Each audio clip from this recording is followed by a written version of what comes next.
Welcome to the Psalms Compressed. Today we will look into Psalm 15. And today I will be using the ESV translation. So I jump back and forth between the ESV and the NRSV. Of course you can use which translation you finds best, but I will use, as I said, the ESV translation for today. So Psalm 15 poses a profound question. Lord, who shall sojourn in your tent?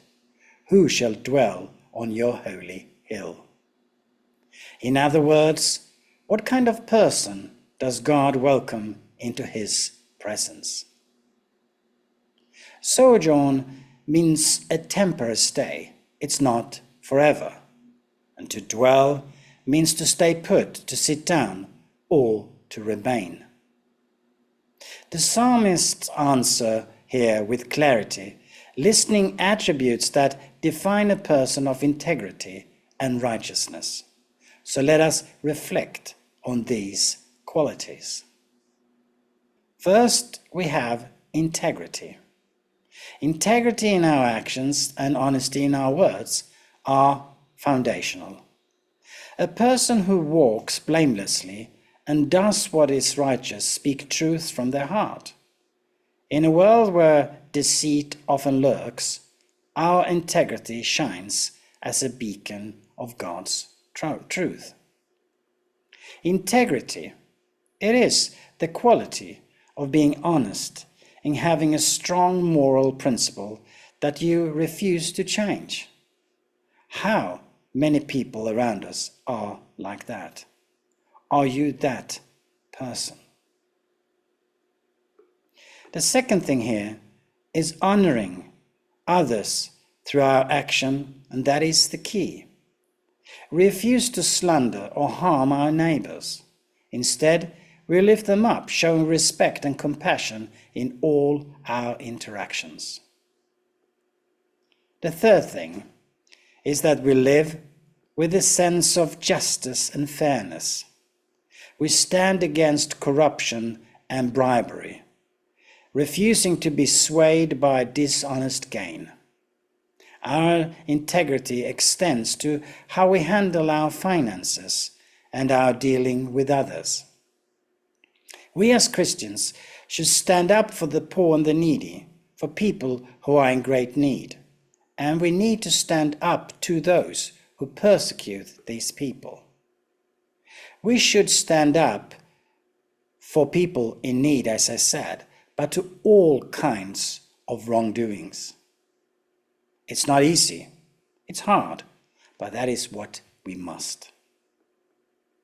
The fourth thing is that our words are steadfast. We keep our promises, even when it's inconvenient or even difficult. When we give our word, it is as binding as a signed contract. In today's society, with politics, etc., it is hard to see people whose words are steadfast. It is easy to sway away. It is easy to say something and then later on pretend that you did not say that.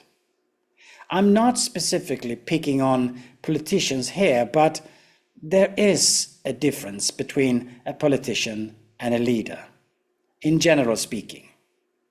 Leaders, they think of the next generation. Politicians, they think of the next election. Then the last thing. We are people who honor the Lord in every aspect of our lives.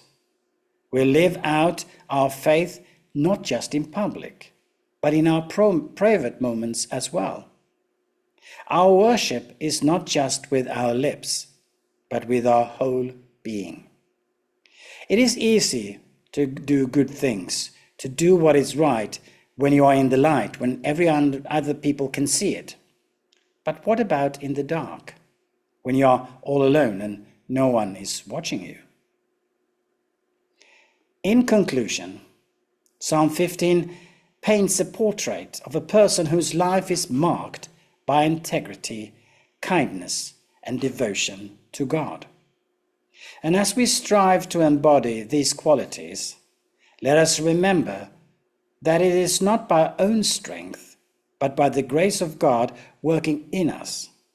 So I hope that we will be inspired to live in such a way that we too can dwell in the presence of the Lord, both now and forevermore. We are to be his image bearers. Amen.